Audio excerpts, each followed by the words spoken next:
Hello everyone, welcome to the class. How are you all? So students, आज की class में हम लोग कुछ क्वेश्चंस की प्रैक्टिस करेंगे फ्रॉम ज़ूलॉजी, राइट? स्पेसिफिकली मैंने जो आज ये क्वेश्चंस लिए हैं ये आपके असिस्टेंट प्रोफेसर एग्जाम जो होती है ज़ूलॉजी के लिए, अलग अलग स्टेट्स की अलग अलग होती है, उनमें से सॉर्टेड कुछ कुछ क्वेश्चंस लिए हैं. So this are the PYQs all for the assistant professor from the assistant professor zoology exam. And I hope this is going to be useful. जो बच्चे ये एग्जाम दे रहे हैं, राइट, आप लोगों के लिए बहुत ही यूजफुल सेशंस होने वाले हैं जब हम ये पूरी सीरीज मैं दे रही हूँ आप लोगों को. One by one will take so many different questions there, है ना. अलग अलग क्लासेस में हम लोग क्वेश्चंस करेंगे और ना ही सिर्फ असिस्टेंट प्रोफेसर की एग्जाम जो दे रहे हैं फॉर जूलॉजी उनके लिए इम्पोर्टेंट है. मैं कहूंगी कि ये क्वेश्चंस जो भी बच्चे जूलॉजी से रिलेटेड जो कोई एग्जाम्स की प्रिपरेशन कर रहे हो, जहां पर जूलॉजी आपका एक सब्जेक्ट है, टॉपिक है, तो डेफिनेटली ये सेशन सारे आपको वहां पर भी काम आने वाले हैं.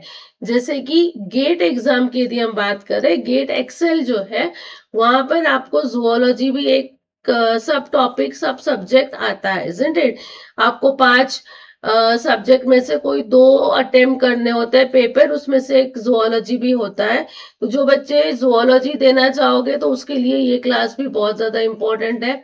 सेट एग्जाम्स के लिए भी जूलॉजी एक तरह का एक पोर्शन है ना, उसमें भी, तो उनके लिए भी ये क्लास इम्पोर्टेंट होने वाली है. तो इन शॉर्ट जूलॉजी से रिलेटेड जो भी बच्चे एग्जाम्स दे रहे हो, for all of you the class is going to be helpful.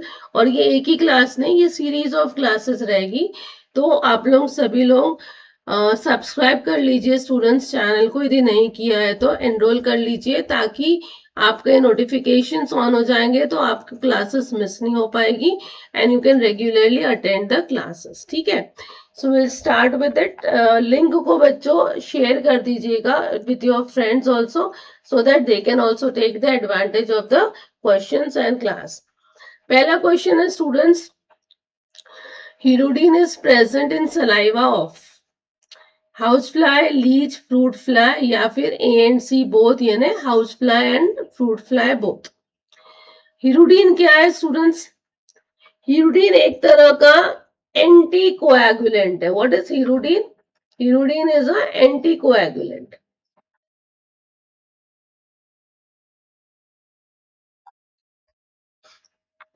है ना. ये जो थ्रोम्बिन प्रोटीन होता है उसको ब्लॉक करता है और इस तरह से कोएगुलेशन को रोकने का काम करता है. तो अब ये किसके सलाइवा में प्रेजेंट होता है?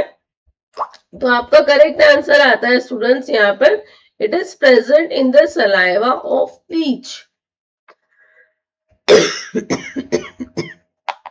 हम सभी को पता है लीच क्या करता है, ब्लड सकिंग का काम करता है, isn't it? हम उसको ब्लड सकर भी कहते हैं. तो लीच या फिर हिरुडीनिया की हम बात करें यहाँ पर, यस, ये क्लास में it would be there. Ectoparasites होते हैं जनरली, ब्लड सकिंग होते हैं, कार्निवोर्स भी बोल सकते हैं हम इसको. फिक्स नंबर ऑफ सेगमेंट्स होते हैं. देखो मैं एक बार का हम लोग लीच के बारे में थोड़ा सा रिवाइज कर ले रहे हैं. 33 सेगमेंट्स होते हैं इनकी बॉडी में, फिक्स्ड सेगमेंट्स होते हैं.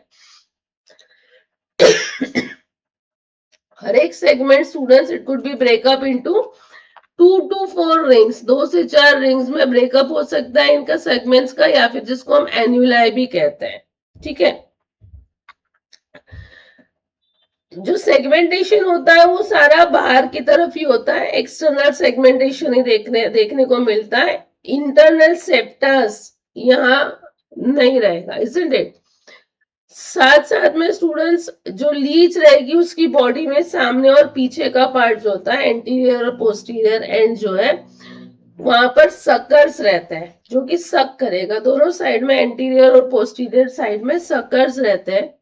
सीलोम जो रहता है स्टूडेंट्स, ये रिड्यूस्ड सीलोम रहेगा यहाँ पर, राइट. लीच हेमाफ्रोडाइट होता है, right, that means both the sex would be there, internal fertilisation होता है, एग्स जो होता है इट इज ककून्स में लेड होते हैं, राइट, इनका डेवलपमेंट जो है वो डायरेक्ट डेवलपमेंट होता है, राइट, यानी यहाँ पर लार्वल स्टेज हम नहीं देखने को, हमको नहीं दिखेगा, देखो आप, ये आपको यहाँ पर भी एंटीरियर सकर दिख रहा है स्टूडेंट सामने की तरफ में, और पीछे में भी पोस्टीरियर सकर दिख रहा है, यस, ये सारे सेगमेंट्स है ना, 33 नंबर ऑफ सेगमेंट्स हम देख सकते हैं।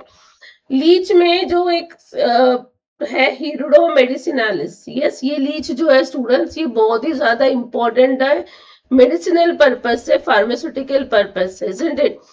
क्यों? अगेन जो कि जैसे मैंने कहा कि उसके सलाइवा में क्या होता है, हीरोडीन रहता है, पेप्टाइड, जो कि एंटीकोएगुलेंट का काम करता है, राइट। तो ये जो हीरोडो मेडिसिनालिस है ये 10 to 12 सेंटीमीटर लॉन्ग होता है, राइट, उसके पास में जॉ होता है, काइटिनस जॉ जॉ रहेगा, इजंट इट? उसके सलाइवा में naturally occurring peptide hirudin is present, and hirudin what does it do, it helps post blood from clotting during the feeding, है ना, क्योंकि जब ये सक करेगा ब्लड को, यदि क्लॉट हो जाएगा तो वो सक नहीं कर पाएगा, इसीलिए वो एज ए एंटीकोएगुलेंट का काम करता है, it will not allow it to clot there, right, और इसीलिए ये लीचेस को मेडिसिनली यूज किया जाता है कि भाई ब्लड, यदि कोई खराब ब्लड है ना, तो उसको यदि निकालना है बॉडी से तो उसको सक करने के लिए it is used there to remove the excess blood, right, या फिर जैसे ब्लड को कोएगुलेट होने से रोकना है तो भी इसको यूज किया जाता है। I think this is clear. So in that way, this Hirudo medicinalis is again an important one. तो ये एंटीकोएगुलेंट प्रॉपर्टी जो है, एनेस्थेटिक प्रॉपर्टी है जो कि लीच की, ये बहुत सारी कंपनीज भी, फार्मास्यूटिकल कंपनीज भी यूज करती है to take the use of that for the medicinal purpose and all that things, isn't it? अब एक बार यदि हम इसके स्ट्रक्चर की बात करें, जैसे कि आप यहाँ पर देख रहे हो कि मेल जेनाइटल पोर है, फीमेल जेनाइटल पोर है, डिफरेंट सेगमेंट्स, तो सेगमेंट्स मैंने आपको कहा 33 सेगमेंट्स है, इजंट इट? तो इसको थोड़ा सा मैं जानबूझ के, क्योंकि मैंने आप लोगों को पहले ही कह दिया कि ये जो आपकी जो क्लास रहेगी it would be just like कि हम लोग ट्राई करेंगे ईच एंड एवरी क्वेश्चन के रिलेटेड जो कंसेप्ट है उसको हम लोग डिटेल में पढ़े, ताकि आपका थियोरिटिकल पार्ट भी उसके रिलेटेड जो है क्वेश्चन, उसके रिलेटेड हम उसको कवर कर सके, है ना। तो लीच की बॉडी जो हमने 33 सेगमेंट्स देखे हैं, तो ये कैसे डिवाइड होती है? पहले 5 segment that would be the cephalic region, ठीक है, बाद में ब्री क्लिटरल बोलेंगे region, that is 6 to 8 segment, clitellar region 9 से 11 सेगमेंट तक, मिडल यानी बीच का रीजन 12 से 22, देन कॉर्डल नीचे वाला 23 से 26, एंड पोस्टीरियर सकर जो होता है नीचे का दैट इज 27 to 33 सेगमेंट्स, ठीक है। आंखों की 5 पेयर्स ऑफ आईज कहां पर प्रेजेंट होता है? डॉर्सली जो 5 सेगमेंट्स होते हैं वहां पर 5 pairs of eyes are present, हर एक सेगमेंट में एक एक पेयर रहेगा, ठीक है।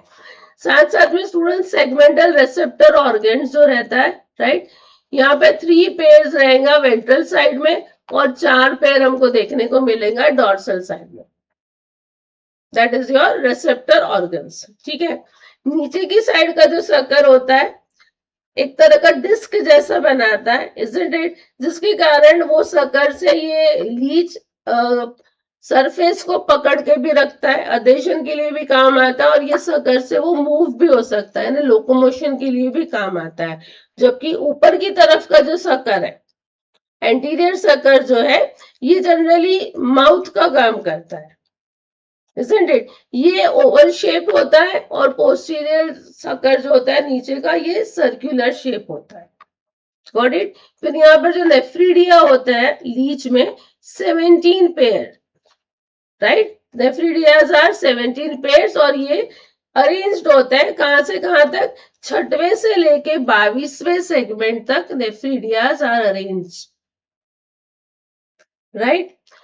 Elementary canal students 25th segment में हमको उसकी एलिमेंट्री कैनाल दिखती है, एनएस रहेगा आपका 26th सेगमेंट में, यानी जो कॉर्डल का जो लास्ट पार्ट होता है, क्योंकि उसके बाद तो सकर शुरू हो जा रहा है, इजंट इट? मेल जेनाइटर अपर्चर जो प्रेजेंट होता है, मेल और फीमेल जेनाइटर अपर्चर नियरली बीच में होता है, वो 10th सेगमेंट जो होता है वहां पर आपको मेल जेनाइटर अपर्चर मिलेगा और फीमेल जेनाइटर अपर्चर 11th सेगमेंट में मिलेगा, जो कि आप ये देख सकते हैं यहाँ पर, isn't it? तो ये आपको ध्यान में रखना है, इसके ऊपर भी क्वेश्चन पूछ सकते हैं कभी भी एग्जाम में, अलग अलग जो पोजीशंस दी है हम लोगों ने सेगमेंट्स में, कौन सी चीज कहाँ पर है, तो this you should remember that. Got it? तो अभी जो क्वेश्चन था वो तो सिंपल था कि हिरुडीन की यदि हम बात करें तो वो कहाँ पर प्रेजेंट था, वो लीच के सलाइवा में रहता है। Now moving for the second question, which match is correct? इसमें से कौन सा मैच करेक्ट है? Corium skin, cheilosis mouth, nucleotide, GTP या फिर ऑल? आई थिंक आपका करेक्ट आंसर डी ही आएगा, क्योंकि जीटीपी की यदि हम बात करें तो ये एक तरह का न्यूक्लियोटाइड है, प्यूरिन न्यूक्लियोटाइड है।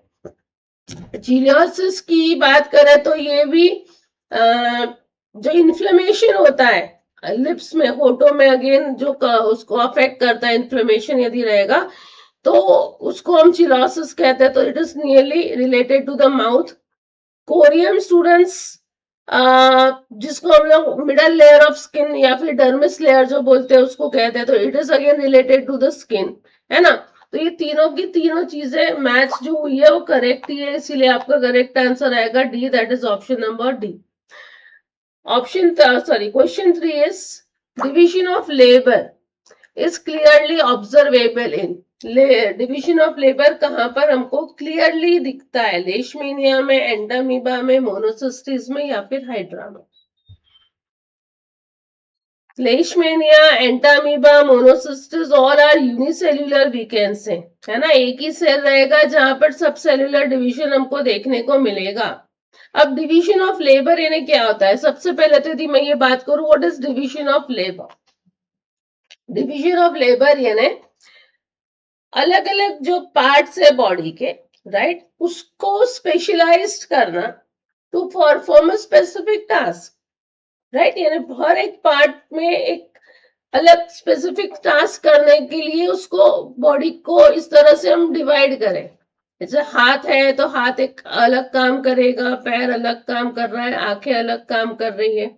सिमिलरली इंटरनली भी हम यदि ऑर्गन्स की बात करें तो all are having some specific task to perform, right? So that is nothing but the division of labour. अब ये सिंगल सेल यदि रहेगा तो वहां पर इतनी सारी चीजें परफॉर्म नहीं होती है, unicellular organism as compare to multicellular organism. तो ऑप्शन में यदि आप देखोगे तो आपको हाइड्रा दिख रहा है, जो कि fresh water multi cellular cnidarian है ना? तो इसके पास में डेफिनेटली जो ऑर्गेनाइजेशन होगा वो टिश्यू के लेवल का होगा, राइट? स्पेशलाइज सेल्स भी देखने को मिलते हैं, इसीलिए जो डिविजन ऑफ लेबर है स्टूडेंट्स, ये क्लियरली हमको कहां पर देखने मिलता है? ये क्लियरली हमको देखने को मिलता है in case of hydra. So your correct answer is option number D for this question. Old name of SRY gene responsible for embryonic development of male. SRY gene का काम आई थिंक सभी को पता है, राइट? SRY क्या करता है? SOX9 को एक्टिवेट करेगा या फिर उसको एनहांस करेगा उसकी एक्टिविटी को, इजंट इट? तो ये SRY का पुराना नाम क्या है? STH, TDF, TEM या फिर TS? तो आपका करेक्ट आंसर है it is TDF। Yes, TDF का फुल फॉर्म होता है टेस्टिस डिटरमाइनिंग फैक्टर। ये क्या करता है? मेल गोनाडल डेवलपमेंट को ट्रिगर करता है, राइट? जबकि यहाँ पर एक STH भी दिया है स्टूडेंट्स, STH को हम सोमैटोट्रोपिन हार्मोन, सोमैटोट्रोपिन या फिर ग्रोथ हार्मोन भी बोलते हैं, तो इसका यहाँ पर रोल यहाँ पर नहीं आएगा, राइट? TEM ना हो गई, TES एक होता है testis enhancer of SOX9, it is also there. लेकिन SRY को पुराना जो हम बोलेंगे उसका नाम पुराना कौन सा था? It is TDF। Got it? So your correct answer is option number 2 for this question. अब इसके बाद में आता है next question, that is on recommendation of IWBL, when was the project Tiger launched and with how many reserves? Project tiger एक तो direct question है, यदि आपको पता है तो you can go with that. कब लॉन्च हुआ था? 72 में, 73 में, अगेन 72, 74 दिया, और यहाँ पर जो नंबर ऑफ टाइगर रिजर्व्स है वो अलग अलग है. तो इसका सिंपल सा 9 टाइगर रिजर्व्स थे स्टूडेंट्स. तो 9 यानी कि दोनों में से कोई एक होना चाहिए. तो 1 अप्रैल 1973 या फिर 72, इट इज 1 अप्रैल 1973, राइट. ये जो 9 टाइगर रिजर्व है ये कौन कौन से थे? सॉरी, ये जो 9 टाइगर रिजर्व्स है ये कौन कौन से हैं यहाँ पर? एक तो कॉर्बेट, जो कि आपका उत्तराखंड में भी हम कहेंगे, है ना. फिर कान्हा मध्य प्रदेश में आ जाता है. बांदीपुर है. मैसूर आसाम में. मानस देखने, मानस है, it is again a tiger, project tiger के तहत again it is a tiger reserve there. Melghat जो कि महाराष्ट्र में है. 3 और 2 5 हो गए ना. Then one is Simipal, Similipal Orissa में है. सुंदरवन इज ऑल्सो देयर, है ना, वेस्ट बंगाल में. देन राजस्थान में रणथंभौर है. और झारखंड में हम बोलेंगे there is one which is Palamau. 3 3 6 3 9. Yes, so these are the 9 tiger reserves जो कि लॉन्च हुए थे under the recommendation of IWBL. कब हुए थे? 1 अप्रैल 1973, right. Now moving for the next question. Again a very simple question. Hamilton's rule with reference to an allele behavior is? Yes, Hamilton's rules with reference to an allele's behavior is. क्या है Hamilton rule? Again very simple है. So it is nothing but your R multiplied by B which is greater than C. यदि ये combination आ जाता है R B is greater than C, तो हम कहेंगे कि विच इज हेल्पिंग व्हाट.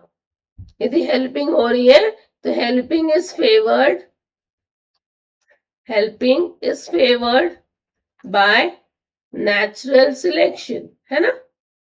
अभी क्या है हैमिल्टन रूल? क्या है?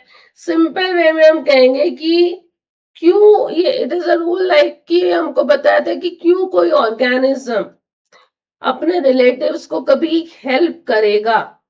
Yes, even at the cost of themselves, यानी खुद के ऊपर रख के भी रिलेटिव्स की कोई कोई केस में क्यों कोई ऑर्गेनिजम्स उसको हेल्प करेगा, राइट. ये तभी करेगा यदि जो बेनिफिट है हो रहा है, जो रिलेटिव को वो बेनिफिट दे रहा है, या फिर वो रिलेटिव को जो बेनिफिट हो रहा है that is greater than the cost to itself, right. उसको उसका कितना कॉस्ट है ना, उसको उसका कितना भुगतना पड़ेगा या नुकसान होगा, उससे बड़ा यदि बेनिफिट है then it will go for that. That is the Hamilton's rule, right. ये एक तरह का फॉर्मूला है ना. R B is greater than C, जो कि किसने डिवाइस किया था स्टूडेंट्स? WD हैमिल्टन ने, राइट. जो कि नेचुरल सिलेक्शन को सपोर्ट कर रहा है, उसको फेवर कर रहा है वहां पर. It recognises that individual can pass copies of their genes on to a future generation. Future generation में अपने कुछ जीन की कॉपीज पास कर सकता है ड्यू टू डायरेक्ट पेरेंटेज, है ना. एज वेल एज, एक तो वैसे कर सकता है या फिर indirectly bye assisting the reproduction of close relative. Yes, कैसे? एल्ट्रोस्टिक बिहेवियर से, जिसको हम बोलते हैं कि दूसरे को फायदा हो रहा है ना. तो ये जो रिलेशन है जहां पर आर को हम रिलेटेडनेस बोलते हैं, यानी कोएफिशिएंट ऑफ रिलेटेडनेस है, यानी हाउ क्लोजली हम बोलेंगे कि वो जो रिलेटिव है वो कितना क्लोजली रिलेटेड है, कितना पास का है. B benefit to the recipient, यानी रेसिपिएंट को कितना ज्यादा बेनिफिट हो रहा है, यानी वो जो रिलेटिव है जिसको ये बेनिफिट मिल रहा है उसको कितना ज्यादा फायदा हो रहा है। और C is cost to the altruist, यानी जो ये हेल्प दे रहा है उसको क्या कॉस्ट पड़ रहा है, राइट। तो यदि ये बेनिफिट बड़ा है रिलेशन के और बेनिफिट से मल्टीप्लाई करेंगे, क्योंकि यहाँ पर ये भी देखना पड़ेगा कि रिलेटेडनेस कितना क्लोज है, कितना पास का रिलेटिव है, that will be also matter. तो यदि इसकी वैल्यू सी से ज्यादा आती है उसका मतलब हम कहेंगे कि जो हेल्पिंग है ये फेवर्ड माना जाएगा by the natural selection there. Got it students. चलो एक बार यहाँ पर आर की जो वैल्यू है, अलग अलग वैल्यू हो जाती है आर की, है ना, रिलेटेडनेस की। यदि ट्विंस है ना, आइडेंटिकल ट्विंस है, एकदम बिल्कुल सगे, सगे भी नहीं, बिल्कुल एक ही जैसे दोनों आइडेंटिकल है, तो यहाँ पर आर की वैल्यू डायरेक्टली 1 हो जाती है, राइट। यदि पेरेंट है और पेरेंट से चाइल्ड की तरफ आ रही है वो हेल्प, या फिर जो फुल सिबलिंग है, सगे भाई बहन, यस, इनके बीच की यदि हेल्प आ रही है तो उसकी वैल्यू हम आर की लेते हैं 0.5। उसके बाद में यदि दादा दादी से, यस, ग्रैंड पेरेंट से ग्रैंड चिल्ड्रन पे आ रही है, या फिर अंकल आंट से आता है ना, अंकल आंट है, या फिर हाफ सिबलिंग्स है ना, हाफ सिबलिंग्स है, तो यहाँ पर आर की वैल्यू हो जाती है 0.25। और यदि हाफ सॉरी फर्स्ट कजिन की हम बात करें तो ये हो जाती है 0.125। तो इस तरह से देखो जितना क्लोज रिलेटिव है उस हिसाब से आर की वैल्यू आपकी रहेगी, अकॉर्डिंगली कैलकुलेशन होगा। So you should remember this thing. So this is nothing but the Hamilton rule. Now moving for the next one. Alteration to the genome that do not change a DNA sequence is called, genome में alteration change होगा genome में जिसके कारण DNA sequence में किसी भी प्रकार का चेंजेस ना हो, लेकिन जीनोम में अल्टरेशन हो, उसको हम क्या कहते हैं, mutation, epigenetic modification, silent mutation, या फिर नॉनसेंस म्यूटेशन। देखो स्टूडेंट्स, म्यूटेशन यदि मैं कह रही हूं तो म्यूटेशन एक तरह से पूरी तरह से चेंज होता है, परमानेंट चेंज होता है ना। यहाँ पर डीएनए सीक्वेंस जो रहेगा या फिर न्यूक्लियोटाइड रहेगा वो पूरी तरह से चेंज हो जाएगा। This shows a permanent change, alteration हम बोल नहीं सकते, परमानेंट चेंज हो जाएगा, पूरा बदल जाएगा। यहाँ पर डू नॉट चेंज बोला है, isn't it? अगेन म्यूटेशन आ गया तो there will be a change there, isn't it? Silent mutation में हम क्या बोलते हैं, चेंज यहाँ पर भी होता है, लेकिन जो कोड होता है for the amino acid, yes, codes for same amino acids, but there is again change, am I right?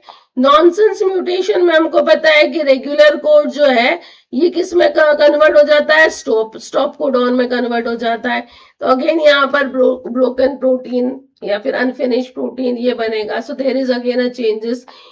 यहाँ पर जो चेंज नहीं देखने को मिलता है और अल्टरेशन भी होता है जीनोम में, that is epigenetic modification. Yes, epigenetic में क्या होता है, जीन को ये ऑन या ऑफ कर सकता है, यस, यानी without altering the basic code, यानी जीन आपका काम करेगा या फिर ना करेगा, लेकिन उसका जो बेसिक कोड है, सीक्वेंस है, वहां पर किसी भी तरह का चेंजेस नहीं होगा। फॉर एग्जाम्पल यदि हम डीएनए मिथाइलेशन की बात कर रहे हैं, है ना, डीएनए मिथाइलेशन में क्या होता है, टैग किया जाता है वहां पर, yes, it attacks to DNA, right, ताकि उसको प्रॉपरली गाइड कर सके for the functioning of the cell. So that is again a type of epigenetic modification. तो यहाँ पर अल्टरेशन हो रहा है जीनोम में, लेकिन it is not changing the DNA sequence. So your correct answer for this question is option number B. The next one, position of a structure despite differences in a function inherited with or without modification from their common ancestors. Simple है, structure रहेगा कोई, right, structure रहेगा लेकिन उसके functions अलग अलग रहेंगे। Difference in functions जो कि इनहेरिट हुए हैं विद और without modification from the common ancestor. Ancestor common है स्ट्रक्चर्स में लेकिन फंक्शंस अलग अलग है, तो उसको हम क्या कहेंगे? Is it a homology, it is a homoplasy, homonymy या फिर होमोजाइगस? तो हमारा करेक्ट आंसर आता है बेटा ऑप्शन ए, राइट। जैसे फॉर एग्जांपल आर्म, हाथ, ह्यूमन आर्म और वेल, फ्लिपर, एंसेस्टर कॉमन है लेकिन ये दोनों के फंक्शन फ्लिपर और आर्म का again we can say differences would be there in the functions there, am I right? जबकि होमोप्लासी की यदि मैं बात करूं तो सेम ट्रेट आ रहा है but not it is what, not from the shared ancestor. Ancestors अलग अलग रहेंगे, ट्रेट सेम रहेगा बट एंसेस्टर्स अलग रहेंगे, दैट इज होमोप्लासी। होमोनिमी में हम देखते हैं तो यहाँ पर इट वुड बी दो अलग अलग ग्रुप्स, यस, जो कि शेयर कर रहे हैं सेम नाम, ये नेम के ऊपर रहेगा, दो ग्रुप्स सेम नेम को शेयर कर रहे हैं, दैट इज होमोनिमी, जो यहाँ पे रिलेट नहीं करता है। होमोजाइगस अगेन दो आइडेंटिकल जीन्स की हम बात करेंगे with a specific trait, so that also do not work in this case. Confusion homoplasy homology में होना चाहिए, हो सकता था, बट द करेक्ट आंसर क्योंकि कॉमन एंसेस्टर बोला है so it is homology. Now moving for the next one, Pangaea was formed in which time period? Again this is a direct question, यदि हमको पता है तो we can go with that. Late Paleozoic, late Proterozoic, early Cenozoic या फिर early Proterozoic? क्या आना चाहिए आंसर? पैंजिया क्या था स्टूडेंट्स? ये एक तरह का हम कहेंगे कि एनीवन रिमेंबर जो बड़ा सा जिससे अभी हमारे ये जो पूरा कॉन्टिनेंट्स बन रहा है, इजंट इट, बने हुए हैं, यस, उन सभी का पहले वाला part, so it is a giant super continent, isn't it? ये एक सुपर कॉन्टिनेंट था जो कि जितने भी पूरा जो अर्थ का पूरा जो लैंड मास है उसने एक साथ में उसको पकड़ के रखा था, वो पूरा मिला के जो पूरा कॉन्टिनेंट था उसको हम पैंजिया बोलते थे। 335 million years ago it was there, isn't it? Plate tectonic से ही बना हुआ था अगेन स्टूडेंट्स, राइट? जहां पर आज के समय का हम गोंडवाना, नॉट अगेन आज के समय का बट यस गोंडवाना, यूरामेरिका, साइबेरिया, ये सारे लैंड मास जो होते हैं, राइट, ये कोलाइड होके फ्यूज्ड हुए थे। कौन से समय में? कार्बोनिफेरस पीरियड में। वही पूछ रहे हैं ना हमको यहाँ पर, राइट? इसको सबसे पहले कि पैंजिया का एग्जिस्टेंस किसने प्रपोज किया था? 1912 में अल्फ्रेड वेजनर, isn't it? ये सुपर कॉन्टिनेंट स्टूडेंट्स बाद में टूटने लगा था, राइट? 350 या 335 मिलियन ईयर अगो ये देखा गया था, ये था, बना था। 200 मिलियन ईयर्स अगो ये टूटना शुरू हुआ था, राइट? कब? अर्ली जुरासिक इपॉच के समय में, right?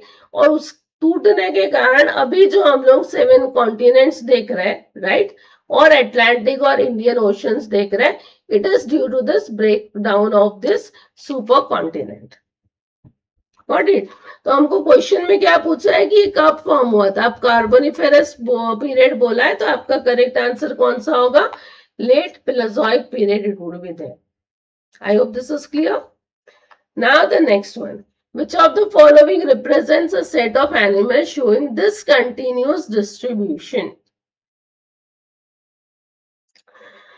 Now what is discontinuous distribution?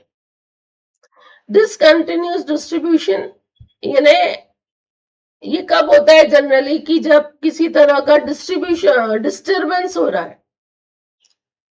कहां पर? अलग अलग स्पीशीज है स्टूडेंट्स, फॉर एग्जाम्पल, राइट, वो इंटरप्ट हो रहा है, यानी जो स्पीशीज का डिस्ट्रीब्यूशन हुआ है उसमें रुकावट आ रही है due to some area, like due to some ocean, due to some desert, या फिर कोई भी एनवायरमेंटल कंडीशन जिसके कारण कुछ रुकावट आ रही है, और वो रुकावट के कारण क्या हो रहा है, वो जो पॉपुलेशन है वो सेपरेट हो रहा है, सेम स्पीशीज का पॉपुलेशन अब सेपरेट हो रहा है, राइट, अलग अलग जगह चला गया और उनमें वेरिएशंस देखने को मिल रहे हैं. This is nothing but the discontinuous distribution in same species का पॉपुलेशन, एकदम सिंपल वे में, जो अलग अलग जगह पर अब हमको मिलेगा. Got it. तो ऑप्शन में tapirs, lions, whales, kangaroo, Gila monster, crocodiles, camel, peacock, horse, lungfish, monotremes and camel. तो स्टूडेंट्स, यदि हम इन सभी में देखें तो करेक्ट आंसर आपका डी ही आएगा, क्योंकि मोनोट्रिम्स की हम बात करें तो these are the egg laying monotremes, right. Egg laying monotremes है जो कि एग लेइंग मैमल जिसको हम बोलेंगे, जो कि ऑस्ट्रेलिया, तस्मेनिया, न्यू गिनिया, ऐसी जगह पर हमको देखने को मिलते हैं. लंग फिशेस भी स्टूडेंट्स 3 जेनरा है इसके, अलग अलग लंग फिशेस के. प्रोटोप्टेरस होता है जो कि अफ्रीका में देखने को मिलेगा. लेपिडोसाइरन जो है that is in South America. Neoceratodus है, it is again, we can go with Australia. तो अलग अलग जगह पर हमको उसके अलग अलग जेनरास दिख रहे हैं. देन कैमल्स की यदि हम बात करें तो it is also distributed in different regions, America में, एशिया में, अफ्रीका में, यू कैन सी देयर. तो ये तीनों इसमें जो दिख रहे हैं हमको, वी कैन से दैट ये आपको डिसकंटिन्यूअस डिस्ट्रीब्यूशन दिखा रहा है, राइट. तो हमारा करेक्ट आंसर क्या आएगा? Option D is going to be the right answer for this. Got it. अब कंगारू देखो यहाँ पर, it is not specifically, we can not go with discontinuous distribution there, right. यहाँ पर टैपिड्स ले लिए, वेज हो गया, am I right. So you can not go with this that की वो डिसकंटिन्यूअस डिस्ट्रीब्यूशन बताएंगे. बट यस, ऑप्शन डी में जो तीनों है, they all three are showing the discontinuous distribution. Next question. When the coelomoduct and nephridium are intimately fused to form a simple composite organ, where a funnel is formed by coelomoduct and its duct by nephridium. Funnel coelomoduct से बनेगा और उसका जो duct है वो नेफ्रिडियम से बनेगा. ऐसा स्ट्रक्चर जहां पर सिलोमोडक्ट और नेफ्रिडियम दोनों फ्यूज्ड हुए और ये एक ऑर्गन बनाया है, उसको हम क्या बोलेंगे? वो ऑर्गन को प्रोटोनेफ्रोमिक्सियम, मेटानेफ्रोमिक्सियम, मिक्सोनेफ्रिडियम या फिर mesonephridium. What should be the correct answer for this? देखो यहाँ पर मैंने शॉर्ट में आप लोगों को चारों के बारे में बताया. If I go with protonephridium, जो कि प्रिमिटिव एक्सक्रीटरी ऑर्गन की बात करेंगे सबसे पहले, जहां पर सिंपल था सारा, it was not well advanced और वेल डेवलप्ड, है ना. तो प्रिमिटिव एक्सक्रीटरी ऑर्गन जो कि इनवर्टिब्रेट्स में देखे जाते हैं. Compound excretory and reproductive organ found in certain marine worms. ठीक है, इसी से बन रहा है आपका प्रोटोनेफ्रोमिक्सियम. तो ये प्रोटोनेफ्रोमिक्सियम कैसे बनता है? जब प्रिमिटिव क्लोज्ड एक्सक्रीटरी ट्यूब्यूल यानी प्रोटोनेफ्रीमीडियम फ्यूज होता है विद द सिलोमिक फनल्स.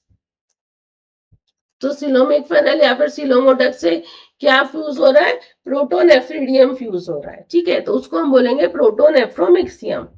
इसका रोल होता है मेटाबॉलिक वेस्ट को रिमूव करता है, isn't it? साथ साथ में स्टूडेंट्स जेनाइटल प्रोडक्ट्स को भी बाहर की तरफ भेजने का काम करता है. Got it. So this is protonephromixium. फिर आता है मेटानेफ्रिडियम. तो मेटानेफ्रिडियम अगेन एक्सक्रीटरी सिस्टम का एक कंपोनेंट है, लेकिन ये जैसे प्रिमिटिव में था, ये अभी थोड़ा एडवांस यानी कॉम्प्लेक्स एनिमल्स में कॉम्प्लेक्स वहां पर देखने को मिलेगा, सेगमेंटेड इनवर्टिब्रेट्स में, right. We can see metanephridium. इसी से आएगा मेटानेफ्रोमिक्सियम. तो ये स्ट्रक्चर बन रहा है व्हेन मेटानेफ्रिडियम फ्यूज होता है विद द सिलोमोडक्ट. यस, ये भी वेस्ट को फिल्टर आउट करता है बाहर की तरफ, राइट, और गमेट्स के लिए बाहर की तरफ का पैसेज बनाता है. तो बोथ का काम सेम है. यहाँ पर प्रोटोनेफ्रिडियम फ्यूज हो रहा है विद द सिलोमोडक्ट, यहाँ पर मेटानेफ्रिडियम फ्यूज हो रहा है विद द सिलोमोडक्ट. इसके बाद में आता है मीजोनेफ्रिडियम. ये भी एक्सक्रीटरी ट्यूब्यूल है स्टूडेंट्स, लेकिन ये मेसोडर्मल ओरिजिन होता है, ये आपको ध्यान में रखना है। मिक्सोनेफ्रिडियम जो है स्टूडेंट्स, ये एक्सक्रीटरी एंड जेनाइटल ऑर्गन का कंपोजिट अगेन हम बोलेंगे, जो कि इनवर्टिब्रेट्स में मिलेगा, और ये बनता है by fusion of coelomoduct and nephridium only. ठीक है, तो इसका जो अंदर का ओपनिंग रहेगा यानी फनल जो रहेगा, फनल बनता है सिलोमोडक्ट से, और उसका जो मेन बॉडी रहता है इट इज फ्रॉम द नेफ्रिडियम। ठीक है, ये भी वेस्ट का एक्सक्रीशन और गमेट्स का रिलीज दोनों मेंटेन करता है। Got it. तो आपका करेक्ट आंसर क्या आएगा, यहाँ पर जो क्वेश्चन में दिया है उसके अराउंड हमारा करेक्ट आंसर आएगा मेसोनेफ्रिडियम, क्योंकि यहाँ पर सिलोमोडक्ट और नेफ्रिडियम का फ्यूज बोला है, राइट, जहां पर फनल बन रहा है सिलोमोडक्ट से। ठीक है, now moving for the next one. 4 pairs of spermatheca are present in Phretima. 1 pair of these are present in each of the which segments? Spermatheca 4 pair present होता है फ्रेटिमा में, वो बोल रहा है कौन से सेगमेंट में ये प्रेजेंट होता है। तो अगेन इसको एक बार हम लोग पढ़ लेंगे स्टूडेंट्स। फ्रेटिमा यानी जिसको हम लोग अर्थमैन, अर्थवर्म का जो कॉमन अर्थवर्म है उसी को हम बोलते हैं। सेगमेंटेड बॉडी है अगेन, 100 से 120 रिंग लाइक सेगमेंट्स होते हैं, जिसको हम लोग मेटामियर्स बोलते हैं स्टूडेंट्स, यहाँ पर है ना। एस शेप्ड ब्रिस्टल्स भी देखने को मिलता है यहाँ पर, हर एक सेगमेंट में ब्रिस्टल्स रहेंगे। सिर्फ ब्रिस्टल्स आपको पहला सेगमेंट जो रहता है क्लिटेलियम जो होता है, और लास्ट सेगमेंट जो होता है यहाँ पर ब्रिस्टल्स नहीं होता है, राइट। और ये जो ब्रिस्टल्स होते हैं जो सेगमेंट्स में, उसका मेन रोल होता है कि अटैच करना, अधेर करके रखना, एंकर करके रखना वर्म को जब वो आगे बढ़ता है। उसके बाद में इसका जो बाहर का वॉल होता है, राइट, सेल वॉल जब भी हम बात करेंगे, बॉडी वॉल जो रहती है वो नॉन सेल्यूलर क्यूटिकल से बनी होती है, राइट, जहां पर एपिडर्मिस की एक सिंगल लेयर होगी, मस्कुलर मसल लेयर्स होगी, और दोनों तरफ की मसल लेयर्स होती है, सर्कुलर और लॉन्जिट्यूडिनल दोनों लेती है। And inner coelomic epithelium is there. Now if I go with this Pheretima का एकदम पूरा बॉडी स्ट्रक्चर की यदि हम बात करें स्टूडेंट्स, तो देखो जो बाहर की तरफ के सेगमेंट्स जो हमको दिख रहे हैं, राइट, पहला तो प्रोस्टोमियम होता है, जो कि एकदम कोई जहां से सेगमेंट शुरू ही नहीं हुआ होता है, जो उसके स्टार्टिंग का पार्ट होता है, सेगमेंटेशन जो स्टार्ट नहीं हो रहा है, तो दैट इज प्रोस्टोमियम। पेरिस्टोमियम यानी आपका माउथ वाला पार्ट, फर्स्ट सेगमेंट। बाद में आता है क्लिटेलियम, सेगमेंट 14, 15 और 16। देखो यहाँ पर भी क्या नहीं होता है, हमने अभी देखा था, यहाँ पर भी क्लिटेलियम में क्या नहीं रहेगा स्टूडेंट्स, ब्रिस्टल्स नहीं रहेंगे। ठीक है, तो क्लिटेलियम कहां पर है, 14, 15, 16 सेगमेंट में। स्पर्मेथिकल पोर्स जो हमको क्वेश्चन में पूछा है, 4 पेयर्स होते हैं इंटरसेगमेंटल ग्रुप्स में, यानी 5th, 6th, 6th, 7th, 7th, 8th और 8th, 9th ये ग्रुप्स में होते हैं। बट एग्जैक्टली यदि आप सेगमेंट्स की बात करो तो हम लोग उसको 6 to 9 सेगमेंट्स की बात करेंगे ना, 6, 7, 8 और 9। ठीक है, फीमेल जेनाइटल पोर होता है सेगमेंट 14 में, और मेल जेनाइटल पोर होता है सेगमेंट 18 में। ये हो गया एक्सटर्नली। इंटरनली यदि हम बात करें स्टूडेंट्स, तो गिजार्ड जो होता है सेगमेंट 8 में होता है, स्टमक 9 से 14 में होता है, ब्लड ग्लैंड जो होते हैं they are in the segment 4, 5, 6। Intestine students 15th segment से स्टार्ट होता है, आखिरी तक रहेगा। इंटेस्टिनल सीके स्टूडेंट्स जो कि 26 सेगमेंट से स्टार्ट होते हैं। लिम्फ ग्लैंड स्टूडेंट्स 26 से स्टार्ट होता है, लेकिन बैकवर्ड जाता है, उल्टा जाएगा। और प्रोस्टेट ग्लैंड सेगमेंट 16 और 21 यानी 16 से 21 के बीच में जो रहता है वो सारे प्रोस्टेट ग्लैंड्स होते हैं। तो अगेन ये सारे इसके ऊपर भी कभी भी, जैसे अभी यहाँ पर हमको ये इसके ऊपर क्वेश्चन आ गया स्पर्मेटिकल पोर्स का पोजीशन, तो ऐसे ही आपको कोई और अभी किसी एग्जाम में आपको अलग चीज से भी क्वेश्चन आ सकते हैं, that's why I have given you, इसको एक बार गो थ्रू कर लेना। सो फॉर आवर क्वेश्चन हमारा करेक्ट आंसर कौन सा आ रहा है, 6th, 7th, 8th, 9th, यानी option number 3 will be the right answer for this question, right. Now moving for the next one. अगला क्वेश्चन है which of the following invertebrate animals organized nervous system having cerebral ganglion and highly developed ventral nerve cord is present. देखो ऐसे questions कैसे होते हैं students, बहुत बार हम लोग डर जाते हैं कि भाई इतना डिटेल में क्या, बट थोड़ा बहुत ये बेसिक नॉलेज से भी हम बोध निकाल सकते हैं कि जैसे अब आपको ऑप्शन में दिया है फिलोडिना, ऑफियोथ्रिक्स, प्लेनेरिया, स्कॉर्पियन। यदि आप ये सारे एनिमल्स की बात करो तो Philodina again it is a rotifer है, माइक्रोस्कोपिक फ्रेश वाटर रोटिफर है। ऑफियोथ्रिक्स कहा तो brittle star, isn't it. Planaria again, इसमें एकदम कौन सा आपको दिख रहा है कि जहां पर डेवलपमेंट अच्छा दिखेगा, जो कि अभी अभी का एनिमल्स की इसमें आ रहा है, right? It is definitely the scorpion. तो हमारा करेक्ट आंसर जहां पर ये कंप्लीटली डेवलप्ड हमको सेरिब्रल गैंग्लियन है और वेंट्रल नर्व कॉर्ड भी पूरी तरह से डेवलप देखने को मिलता है, that is nothing but the scorpion. क्योंकि देखो ये आर्थ्रोपोडा में आता है स्टूडेंट्स, राइट? स्कॉर्पियंस की बात करें तो यहाँ पर सुप्राइसोफेजियल गैंग्लियन हमको देखने को मिलता है जो कि ब्रेन का काम करेगा, राइट? और सब इसोफेजियल गैंग्लियन जो रहेगा that will form the head या फिर सिफेलोथोरैक्स रीजन, ठीक है? साथ साथ में यहाँ पर नर्व, वेंट्रल नर्व कॉर्ड भी हमको देखने को मिलता है, राइट? जो कि पूरी तरह से बॉडी की मूवमेंट रिफ्लेक्स को कोऑर्डिनेट करता है। प्लेनेरिया प्लैथिलमेंथिस से आएगा। अब प्लैथिलमेंथिस की अब बात करो तो अगेन आर्थ्रोपोडा से पहले, isn't it? इसके पास में नर्वस सिस्टम होता है primitive, but it is a primitive nervous system, ladder type nervous system होता है जहां पर longitudinal cerebral ganglia is there, right? Ventral nerve cord भी हमको देखने को मिलेगा, right? But not it is not that much of, उतना डेवलप्ड नहीं होता है एज कंपेयर टू आर्थ्रोपोड्स में हम जो देखने को मिलता है स्कॉर्पियन में। फिलोडिना स्टूडेंट जैसे कि मैंने कहा रोटिफर है, इसके पास में सिंपल डॉर्सल सेरिब्रल गैंग्लियन होता है but complex nerve cord, ventral nerve cord हमको देखने को नहीं मिलता है, राइट? बायोलेटरली सिमेट्रिकल होता है फिलोडिना स्टूडेंट्स, क्योंकि अगेन ये हम स्टार्टिंग की बात कर रहे हैं, रोटिफर्स की बात कर रहे हैं।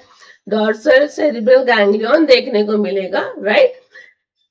Ventrolateral nerve cords would be there, but again it is not developed, it is a simple one there.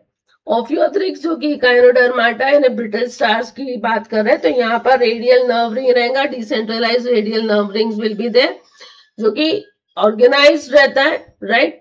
Radial nerve chords भी देखने को मिलेगा, but yes true brain it is missing, cerebral ganglia it is not there, right? तो आपका correct answer क्या आएगा? हमारा ये क्वेश्चन का करेक्ट आंसर आएगा option 4, that is scorpion. I think this is clear everyone. The next question, in echinoderms water vascular system helps in respiration, और B बोल रहा है in echinoderms distinct excretory system is present. अब देखो echinoderms की यदि हम बात करें तो इसके कुछ जनरल कैरेक्टरिस्टिक्स या फिर बेसिक कैरेक्टरिस्टिक्स क्या है? इकाइनोडर्म्स या फिर इकाइनोडर्माटा मराइन ऑर्गेनिज्म जनरली होते हैं अपना sea star, sea bristle, sand dollars, brittle stars और सी कुकुम्बर, ये सारे आपके इकाइनोडर्म्स हैं। इनमें एक खास बात हमको ध्यान में रखनी है कि सिमेट्री क्या होती है? पेंटा रेडियल, रेडियल सिमेट्री देखने को मिलती है स्टूडेंट्स यहाँ पर, लेकिन जो लार्वल स्टेज होता है यहाँ पर इकाइनोडर्म्स में, उसके पास में बायलैटरल सिमेट्री होती है। तो आपको ये दोनों चीजें ध्यान में रखनी है, ठीक है? Now these have a true coelom, true coelom होता है स्टूडेंट्स, राइट? और सर्कुलेटरी सिस्टम बहुत ही यूनिक तरह का होता है जिसको हम बोलते हैं वाटर वेस्कुलर सिस्टम। ये उसका मेन पॉइंट है जो आपको ध्यान में रखना है ना? वाटर वेस्कुलर सिस्टम में बीच में ऐसी एक रिंग होती है और वो रिंग से रेडियल कैनल्स निकलते हैं, इसंट इट? हर एक आर्म से आप देख सकते हो यहाँ पर, ये रहा, ये हमारा जैसे वाटर वेस्कुलर सिस्टम, ये बीच की रिंग्स रहेंगी और यहाँ से इस तरह से कैनाल्स निकलते हैं, isn't it? These are the radial canals. अब ये अलग अलग जगह पे अलग अलग क्लासेस में अलग अलग काम करते हैं। कहीं पर ये गैशियस डिफ्यूजन का काम करते हैं, रेस्पिरेशन का काम करते हैं, कहीं पर ये मूवमेंट का काम करते हैं, लोकोमोशन का, कहीं पर ये फीडिंग का काम करते हैं, न्यूट्रिशन का, कहीं ये प्रीडेशन का भी काम करते हैं, राइट। तो ये सभी काम में हमको ये वाटर वेस्कुलर सिस्टम वहां पर काम में आता है। It has a different roles in different classes of organism there, isn't it. Gas exchange यदि हम इकाइनोडर्म्स की बात करें तो मोस्टली बॉडी सरफेस या फिर ट्यूब फिट, जो कि अभी हमने कहा कि वाटर वेस्कुलर सिस्टम से जो हम बात कर रहे हैं वो। सिमिलरली एस्टेरॉइड इकोनॉइड्स में हम देखेंगे ट्यूब फीट का मेन रोल होता है मूव करने में, ठीक है, लोकोमोशन में। देन सी कुकुम्बर में ट्यूब फीड का काम होता है फीडिंग के लिए। क्रिनॉइड्स में स्टूडेंट्स अगेन ये काम क्या करता है, फूड कैप्चरिंग में काम करता है।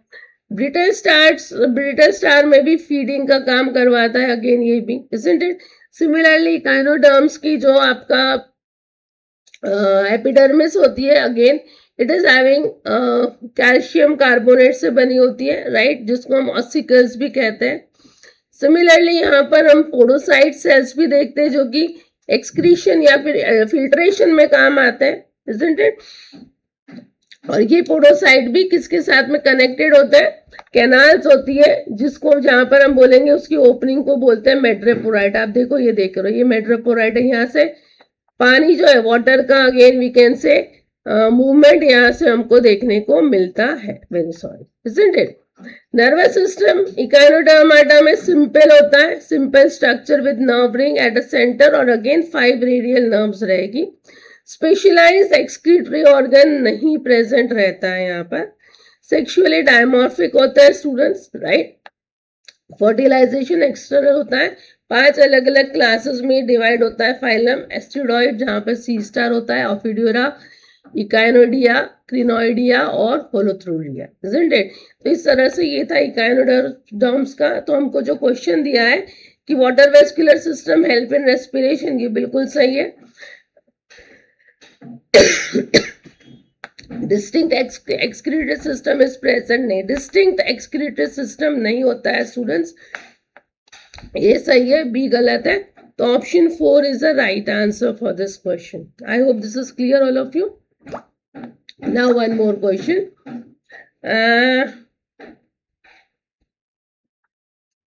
Yes, the number of cranial nerves found in birds and mammals are. अब एक ही दिया है यहाँ पर सभी में, यानी बर्ड्स और मैमल्स दोनों में number of cranial nerve same होंगे। तो मैमल्स के we know, for the humans the cranial nerves कितने होते हैं, we have 12 pairs of cranial nerves, है ना, 12 पेयर्स होते हैं क्रेनियल नर्व्स के। तो यहाँ पर सिर्फ आपको को एक बार थोड़ा सा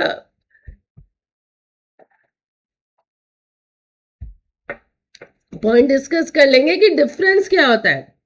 क्रेनियल नर्व्स के 12 पेयर तो होते हैं, सेम ही होता है। जैसे पहला CN1 ऑल्फैक्टरी है, CN2 ऑप्टिक है, ये ऑक्यूलोमोटर है, 3, 4 में ट्रॉक्लियर हो जाता है, 5 में trigeminal, ophthalmic, maxillary, mandibular, all will be there, isn't it. 6 abducens, 7 facial. अब चेंजेस डिफरेंसेस क्या है यदि मैं बर्ड्स की बात करूं तो ध्यान में रखो स्टूडेंट्स, यहाँ पे जो क्रेनियल नर्व 1 है, क्रेनियल नर्व यानी आपकी ऑल्फैक्टरी, तो ये जो ऑल्फैक्टरी नर्व्स बर्ड्स में स्टूडेंट्स ये बहुत ही छोटी होती है, मच स्मॉलर, ठीक है, और रेड्यूस्ड होती है, ठीक है। सो दिस ऑल्फैक्टरी, इसका रोल क्या है अगेन, स्मेल में, इजंट इट। तो they don't need that much. तो ये स्मॉलर और रिड्यूस्ड होती है बर्ड्स में, why, because they have a weak sense of smell. लेकिन जो ऑप्टिक नर्व होती है, CN2 जो होता है स्टूडेंट्स, क्योंकि CN2 अगेन देखना है, उनको आंखों का काम हो रहा है, इजंट इट, आई साइट। तो CN2 बर्ड्स के केस में बहुत ज्यादा बड़ी होती है, it is enlarged in birds, right. और आईसाइट बहुत ज्यादा शार्प की जरूरत होती है, दैट्स व्हाई ये नर्व यहाँ पर इनकी बहुत बड़ी होती है, enlarge nerve is there. Similarly जो ट्राइजेमिनल नर्व है CN5, राइट, और CN12 हाइपोग्लॉसिस, ये दोनों, यस, CN5 और CN12 ये भी दोनों नर्व्स, यदि हम बर्ड्स की बात करें, यहाँ पर इट इज हाईली अडेप्टेड, बहुत ज्यादा अडेप्ट की जाती है दोनों। अगेन क्यों? क्योंकि एक तो प्रिसिशन ज्यादा रहेगा, कंट्रोल करना है प्रिसिशन को, राइट। बीक के जो मूवमेंट है ना, बीक की फंक्शनिंग जो होती है, डेलिकेट मूवमेंट्स होते हैं बीक के, तो उसको कंट्रोल करना, टंग के एक्शन को कंट्रोल करना, कॉम्प्लेक्स टंग एक्शन। क्योंकि if you see CN5 again, if I am talking about the trigeminal, right, तो ये आपका movement of tongue, jaw movement for switching, movement of tongue के लिए। सो इसीलिए ये सारे मूवमेंट्स बहुत ही ज्यादा जरूरी होते हैं in case of the birds. तो ये नर्व्स भी यहाँ पर बहुत ही, we can say, highly adapted होती है in case of birds, right. तो ये आप चीज ध्यान में रखो, हो सकता है कभी इस तरह से भी क्वेश्चन आए। Otherwise all this 12 pairs of nerves are there in birds also, right, as well as in mammals. तो आई थिंक आज जितने क्वेश्चंस किए हैं, this is going to be useful for you all. दूसरी क्लास और हम करेंगे जहां पर और ज्यादा कुछ क्वेश्चंस करने की कोशिश करेंगे। आई होप इस तरह से जब हम पढ़ रहे हैं, राइट, तो आप लोगों को फायदा हो रहा है। यदि आपको इसमें कुछ और चेंजेस चाहिए या फिर कुछ और इम्प्रूवमेंट चाहिए, एडिशन चाहिए जो मैं पढ़ा रही हूँ इसी में, तो आप लोग मुझे सजेशन दे सकते हो। You are always welcome. whatever it is possible हम लोग हमारा बेस्ट देंगे, सो दैट आपका जो कंसेप्ट है, आपकी जो प्रिपरेशन है, वो और अच्छी हो जाए और परफेक्ट हो जाए। And this is going to be helpful for all of you, right. तो बच्चों जिन्होंने अभी तक सब्सक्राइब नहीं किया है, चैनल को सब्सक्राइब कर लीजिएगा। And please do like the session also, और इसको शेयर कीजिए ज्यादा से ज्यादा, तो ज्यादा बच्चे देखे तो मुझे भी लगे कि हाँ बच्चों को इंटरेस्ट है, तो I can also make more such videos, right? So yes, please do subscribe and share the video as much as possible. See you soon, students. Till then, all of you, bye bye, take care and keep learning.